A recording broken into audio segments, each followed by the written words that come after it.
Well, I'd like to think that was so.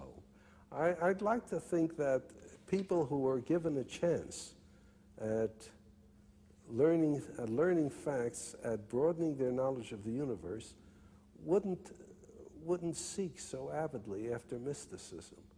I wonder how many people go for these mystical, nonsensical things simply because they must go for something, and this is the only thing available. Mysticism. What bothers you about mysticism? Well, the same thing bothers me about mysticism that would bother me about con men. I mean, it doesn't seem to me to be right to sell a person phony stock and take money for it. And this is what mystics are doing. They're selling people phony knowledge and taking money for it. And even if people feel good about it, I can well imagine that a person who really believes in astrology is going to have a feeling of security because he knows that this is a bad day, so he'll stay at home.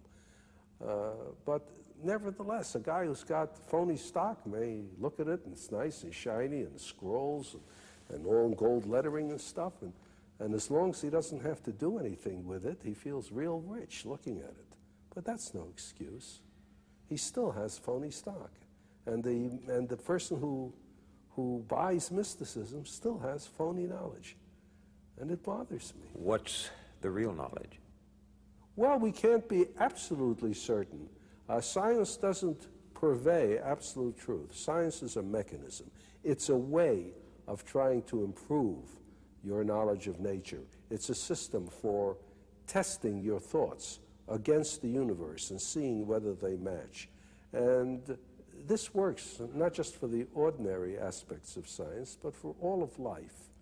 I should think people would want to know that what they know is truly what the universe is like, or at least as close as they can get to it. You wrote a few years ago that the decline in America's world power is in part brought about by our diminishing status as a world science leader. Do you still think that's so? Yes, I do. We're still probably well up there technologically, you know, but what margins we do have are slimmer, narrower, and we're being overtaken. Why? Why have we neglected science? Well, partly because of over-success. I mean, if you're so convinced that, I suppose the most damaging statement that the United States has ever been subjected to is the phrase, Yankee know-how. You get the feeling somehow that Americans, just by the fact that they're Americans, are somehow smarter and more ingenious than other people, which really is not so. It causes you to rest on your laurels. And actually, it was first used in connection with the atomic bomb that I know of.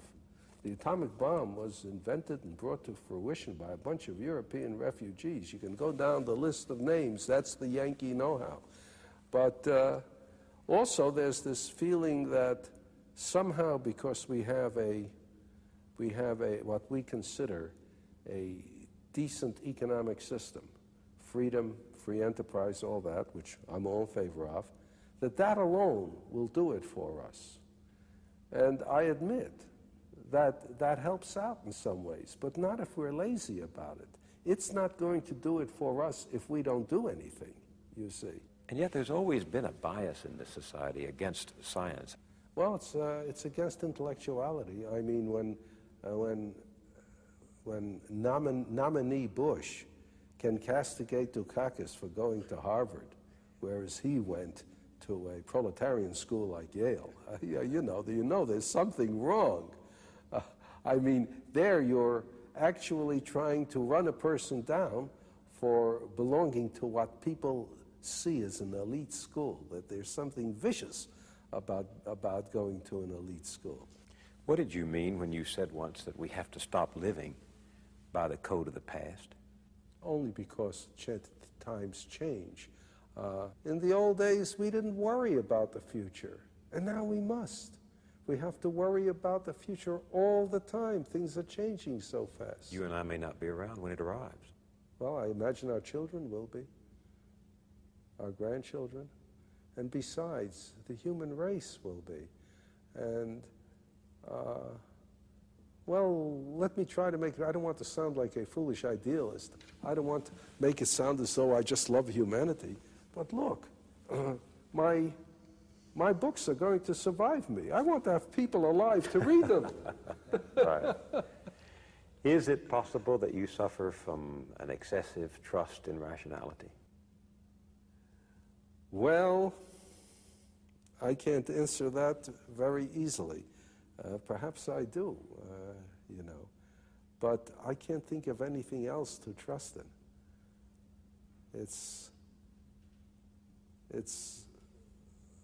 you say to yourself, if you can't go by reason, what can you go by? Now, one answer is faith. But faith in what? I notice there's no general agreement in the world on matters of faith. They are not compelling. I have my faith, you have my faith, and there's no way in which I can translate my faith to you or vice versa. At least as far as reason is concerned, there's a system of transfer, a system of rational argument, following the laws of logic, etc., that a great many people agree on. So that in reason, there are what we call compelling arguments. That is, if I locate certain kinds of evidence, and even people who disagreed with me to begin with, once they study the evidence, find themselves compelled to agree by the evidence. But wherever we go beyond reason into faith, there's no such thing as compelling evidence. Even if you have a revelation, how can you transfer that revelation to others? By what system? So it's in the mind you find your hope. Yes, and I have to say I can't wait until everyone in the world is rational, just until enough are rational to make a difference. From the Great Hall of Cooper Union in New York City, this has been a conversation with Isaac Asimov. I'm Bill Moyers.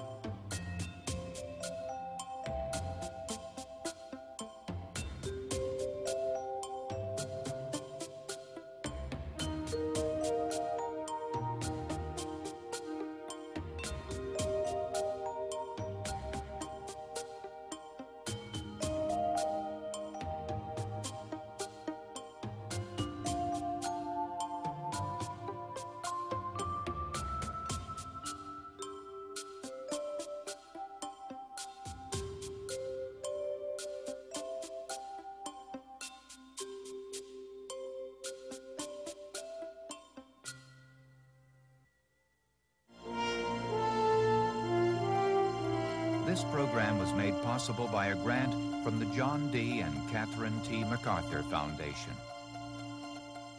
For a transcript of this program, send $3 to A World of Ideas, Journal Graphics, 267 Broadway, New York, New York, 10007. Video cassette information is also available at this address.